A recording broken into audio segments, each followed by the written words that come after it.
Welcome back to the YouTube channel. और आज हमारा डे 30 है 75 हार्ड डे चैलेंज का। और आज हम एक्सप्लेन करने वाले हैं book the intelligent investor and it is the one of the best book regarding investment by Benjamin Graham. ठीक है, तो वीडियो स्टार्ट करने से पहले मेरी आपसे एक ही रिक्वेस्ट है, अगर आपने पास्ट में वीडियोस नहीं देखी जो हमने अपलोड किए हैं वो आप जाके चेक कर सकते हो। ठीक है, तो आज डे 30 है, इसको स्टार्ट करते हैं प्रॉपर वे में।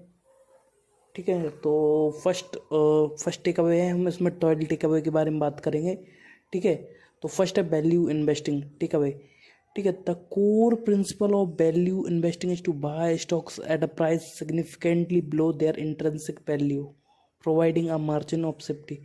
ठीक है, हमेशा देखो, आप ज़्यादातर लोग क्या करते हैं मार्केट में, जब कोई भी स्टॉक है उसकी हाइप वो पीक पे रहता है ना, तब वो बाय करते हैं। ठीक है, तब नहीं करना है। ठीक है, अगर आप प्रॉपर रिसर्च करोगे तो आपको ऑटोमेटिकली 4-5 स्टॉक तो आप इजीली फाइंड कर लोगे जो आगे जाके बहुत बड़ा ग्रोथ देने वाले हैं, बहुत ज़्यादा आपको रिटर्न देने वाले हैं, तो तब आपको उनको बाय करना है। ठीक है, तो इसके लिए तीन स्टेप्स हैं। आप प्रॉपर एक स्टॉक कैसे फाइंड कर सकते हो बिफोर हाइप क्रिएट होने से पहले, शेयर की प्राइस बढ़ने से पहले। First, understand intrinsic value, learn how to assess and the intrinsic value of a stock based on its fundamental। जो भी स्टॉक है, जो भी कंपनी के आप स्टॉक खरीदने वाले हो, प्रॉपर उनकी फंडामेंटल क्लियर चेक करो। क्या इसके फंडामेंटल जो कंपनी में मैं इन्वेस्ट करने वाला हूँ उसके सही हैं? अगर सही हैं तो किस तरीके से मैं अब आगे इन्वेस्ट करूँगा। बाकी चीज़ें आपको चेक करनी होती हैं, अकाउंट्स, लोन कितना है कंपनी के ऊपर, बहुत सारी चेक करनी होती हैं। Second, margin of safety, always seek a margin of safety by purchasing stock at a price below the intrinsic, जो एक्चुअल वैल्यू उससे नीचे अगर मिलता है, कोई क्रैश में कोई ब्रेक डाउन हुआ है या मार्केट नीचे गिरा है, तब अगर आप बाय कर सकते हो, तब ऑटोमेटिकली गो फॉर दैट।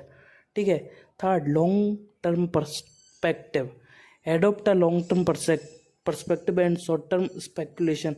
ठीक है, शॉर्ट टर्म में जो भी मार्केट में अपने शेयर खरीदेंगे वो ऊपर नीचे होंगे। ठीक है, आपको लॉन्ग टर्म पर्सपेक्टिव के साथ इन्वेस्टिंग करनी है। अगर आप ऑटोमेटिकली अगर यही इसी पर बैठे रहोगे कि अरे मार्केट नीचे जा रहा है, नीचे जा रहा है, तो क्या? ठीक है, तो उसके लिए आपको लॉन्ग टर्म विजन के साथ इन्वेस्टिंग करनी है। ठीक है, second take away, mister market analogy take away. ठीक है, Graham introduce the concept of mister market, an imaginary partner who offers to buy or sell stocks every day. Investors should use Mr. Market mood swings to their advantages। Mister market को introduce किया, मतलब Benjamin Graham ने, जो आपका imaginary friend होगा, आप create कर सकते हो। प्रॉपर कॉन्सेप्ट उन्होंने इंट्रोड्यूस किया है जो बाय और सेल करने के लिए आपको इंडिकेट करेगा। उस पर आप रिसर्च कर सकते हो और प्रॉपर ट्रेड कर सकते हो। ठीक है, 3 एक्शन स्टेप है। Ignore short term fluctuation, market में अगर आपने कोई प्रॉपर ट्रेड लिया है और उस पर लॉन्ग टर्म पर्सपेक्टिव के साथ कंपनी के फंडामेंटल्स भी सही हैं, और अब आप सोच रहे हो कि छोटी मोटी स्पेकुलेशन हो रही, थोड़ा बहुत नीचे ऊपर हो रहा है ना, तो उससे घबराइए मत। ठीक है, तो लॉन्ग टर्म पर्सपेक्टिव के साथ उसमें अगर आप और इन्वेस्ट कर सकते हैं, ठीक है, अगर नहीं कर सकते तो थोड़ा वेट कीजिए, ऑटोमेटिकली चीज़ें प्राइस पे आएंगी और आप सेल कर दोगे। सेकंड, इमोशनल डिसिप्लिन, आदमी इमोशनल होकर प्रॉपर सेल कर देता है। Develop emotional discipline to resist to urge to follow the crowd, लोगों को फॉलो करना, जो भीड़ कह रही है उसको फॉलो करना बंद करो, क्योंकि एक बार आपने इमोशनल डिसिप्लिन कर लिया ना, तो ऑटोमेटिकली स्वाभाविक से ही चीज़ हो जाएंगी। Explore mister market, take advantage of rational market behaviour to in finding buying opportunities. Third take away, defensive investing take away, Graham advises a defensive investment approach, emphasizing the importance of protecting your capital. Always देखो, आपके account blow करने से अच्छा है कि आप जो भी अमाउंट आपकी सेफ्टी के लिए बचा है, आप जो स्टॉप लॉस लेके चल रहे हो, तो उसके बाद वो ड्रॉ कर लो, ना कि आप टोटल उसको जाओ कि मार्केट ऊपर जाएगा, ऊपर जाएगा, फिर बाय कर लो, ऊपर जाएगा, ऊपर जाएगा, और इस कारण से आप एवरेज करते रहते हो इंट्राडे में भी और लॉन्ग टर्म में भी। अगर आप जिस ध्यान देखो, अगर कोई स्टॉक प्रॉपर किसी कारण से कोई दिक्कत हो गई है उसमें, या पर कोई फ्रॉड हो चुका है, तो उसके रिगार्डिंग आपको प्रॉपर अप टू डेट रहना है, आपके अकाउंट को ब्लो नहीं करना है। समझ लो ना इस बात को, ठीक है। तो फोर्थ लर्निंग पे आते हैं, margin of safety. Your safety is most important. Gram stresses the significance of a margin safety in investing to protect against unforeseen events।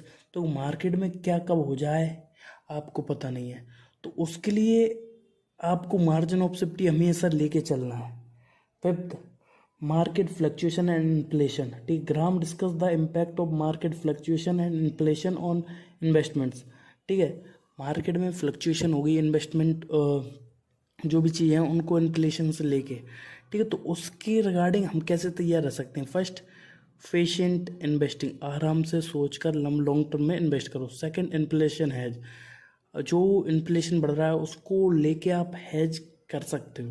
Third, regular portfolio review, आपका जो भी पोर्टफोलियो है ना, अगर आप मंथली बेसिस पे आप देखते हो कि आप कभी कभी लॉन्ग टर्म में आपने डाल दिया आपके स्टॉक, तो आप वीकली और वीक में भी एक दो बार आप जो लॉन्ग टर्म में स्टॉक डाल रहे हैं उनको देखते रहो, ठीक है। इट्स मोर इम्पोर्टेंट, ठीक है। Second, stick to your studies, नहीं दो अपना थर्ड है उसमें रेगुलर पोर्टफोलियो रिव्यू, ठीक है। अब सिक्स पे आते हैं हम, behavioural aspect of investing. Gram addresses the psychological aspect of investing, emphasising the need for discipline and irrational decision making, ठीक है। इरेशनल डिसीजन मेकिंग से क्या, किसी के बात में आगे, किसी के भाव में आगे, किसी दोस्त के चक्कर में प्रॉपर ट्रेड वगैरह ले लिया, तो हमको उस पर फोकस नहीं करना, ठीक है। किसी कंपनी का कॉल आया और ये बाय कर लो, ये ऐसा रहेगा। और इंट्राडे में आप ज़्यादातर रहोगे तो जैसे कि आपने सुना होगा 90 से 95% लोग लॉस करते हैं। तो आप इंट्राडे में स्टार्टिंग में जाने की कोशिश मत करो, पहले जितनी नॉलेज हो सकती है गैदर करो। प्रैक्टिकल आप छोटे अमाउंट से करो, 10,000 5,000 से प्रॉपर प्रैक्टिकल करो, ठीक है। जब आपकी प्रॉपर स्ट्रेटजीज कम करने लगे तब आप धीरे धीरे करके, अभी जो एक दो लॉट से कर रहे हो तो एक बार में आपको 10 लॉट नहीं कर देना, 3-4 लॉट से करो, 5-6 लॉट से करो, फिर धीरे धीरे बढ़ाते जाओ। और उसमें भी स्टॉप लॉस और उसका ध्यान रखो प्रॉपर, ठीक है। सेल्फ अवेयर रहो, इसके लिए 3 चीज़ें बताइए। सेल्फ अवेयर रहो, स्टिक टू योर स्टडीज, जो आपकी स्टडीज उसको करते रहो, और कंटिन्यूस लर्निंग, ठीक है। 7th पे आते हैं, portfolio policy for the enterprising investor, ठीक है। जो एंटरप्राइजिंग इन्वेस्टर हैं उनके लिए पोर्टफोलियो वो पॉलिसी बताई गई, तो वो उस पर अगर आप इस बुक में आप डीपली पढ़ोगे तो आपको समझ में आएगा। Graham provide insights of for investor who are willing to put in more effort and time in their stock selection, ठीक है। फर्स्ट, एक्टिव रिसर्च रहनी चाहिए, इसके लिए हमारी थोड़ा रिस्क मैनेजमेंट प्रॉपर होना चाहिए, ठीक है। अपना पोर्टफोलियो डाइवर्सिफाई रहना चाहिए। थर्ड, रिवैल्यूट पीरियोडिकली, जो भी आपकी इन्वेस्टमेंट है उनको बार बार देखते रहो, रिवैल्यूट करते रहो। तो 8th, the investor and market fluctuation, जो हमने ऊपर भी डिस्कस कर लिया है, ठीक है। तो इसमें क्या है, contrarian thinking, discipline during bull market, discipline बहुत इंपॉर्टेंट है बुल मार्केट में भी और बियर मार्केट में भी, ठीक है। और ज़्यादातर आपको रेशनल, मतलब मार्केट ऊपर जा रहा है और गो ऑल इन नहीं करना है। आपी को कभी भी कि कोई भी सिचुएशन हो, आपको आपकी जो भी कैपिटल है, आप इंट्राडे में ट्रेड कर रहे हो, आप ऑफलाइन जो भी फ्यूचर में ट्रेड कर रहे हो, तो उसके लिए आपको पूरी कैपिटल के साथ ट्रेड नहीं करना, ठीक है। क्यों? क्योंकि एक बार कैपिटल ब्लो हुई ना तो एक डाउट आ जाता है अंदर कि अब क्या करेंगे, अब क्या करेंगे, ठीक है। तो ये सारी चीज़ें रहती हैं। 9th, इन्वेस्टमेंट वर्सेस स्पेकुलेशन, ठीक। Graham draws a clear distinction between investment and speculation, ठीक है। Emphasises the importance of a sound investment approach, ठीक है। एक प्रॉपर जो आपकी इन्वेस्टमेंट सही है उसको जानने के लिए करेंगे। फर्स्ट, अंडरस्टैंड द डिफरेंस आपको प्रॉपर समझना पड़ेगा, ठीक है। Difference between investment and speculation, जिस दिन आप समझ जाओगे आगे बढ़ जाओगे, ठीक है। एक लॉन्ग टर्म फोकस आपको बना के चलना है। 10th, defensive investor and common stocks, ठीक है। जो इन्वेस्टर है, the gram provides guideline for the defensive investor और फोकसिंग ऑन कॉमन स्टॉक्स। देखो, कॉमन डाइवर्सिफिकेशन, आपके जो भी स्टॉक्स हैं उनका डाइवर्सिफिकेशन होना चाहिए प्रॉपर, ठीक है। कंजर्वेटिव सिलेक्शन रहना चाहिए आपका, ठीक है। रेगुलर मॉनिटरिंग होनी चाहिए। 11th पे बात करते हैं, the investor and his advisers. Graham discuss the role of financial advisers and the importance of careful selection, ठीक है। जो भी आप जिस भी एडवाइज़र के साथ काम कर रहे हो, पहले तो वो आप उसको ऑफलाइन में प्रॉपर जानो, ठीक है। अगर आप ऑफलाइन में जानते हो और आपकी उसकी पहले इन्वेस्टमेंट उसने आप पहले क्या क्या कर रखा है, जो एडवाइज़र आप सर्च कर रहे हो 5-6 एडवाइज़र देखो, फिर उसमें से जो समझ में आए उस एडवाइज़र के साथ काम करना चालू करो। Second, understand the fees. आप जो फीस दे रहे हो वो उससे आपको अच्छा रिटर्न निकाल के दे रहा है या नहीं दे रहा, ठीक है। अगर नहीं दे रहा, सिर्फ आपको मैन्युपुलेट करके आपके पैसों को निकाल रहा है, तो उस बात का ध्यान रखो। Third, active participation.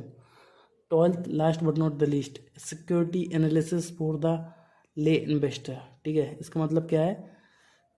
Concept of security lay its relevance for individual investor, like learn basic analysis सीखो ट्रेडिंग के, इन्वेस्टमेंट के। Second, investment criteria, apply your analysis to select investment that meet your criteria. अब जो आपका analysis है, तो investment करने वाले हो उन पर जो भी आपके क्राइटेरिया में आ रही हैं उन पे देखो, ठीक है। थर्ड, कंटिन्यूस लर्निंग, ठीक है। ये सारी चीज़ मैंने आपको बेसिक बता दी, जो पॉइंट बहुत ज़्यादा इम्पोर्टेंट है इस बुक से। ये बुक गोल्ड माइन है, और एक बार आप इस बुक को पढ़ोगे तो आपको उतना सीखने को मिलेगा, बहुत कुछ। 2 बार पढ़ोगे उससे दुगना सीखने को मिलेगा, 3 बार पढ़ोगे और मज़ा आ जाएगा, चौथी और पांचवी बार में आप इन्वेस्टमेंट, लॉन्ग टर्म इन्वेस्टमेंट के लिए एक अच्छा अप्रोच डेवलप कर लोगे। तो दोस्तों आज के लिए इतना ही। आप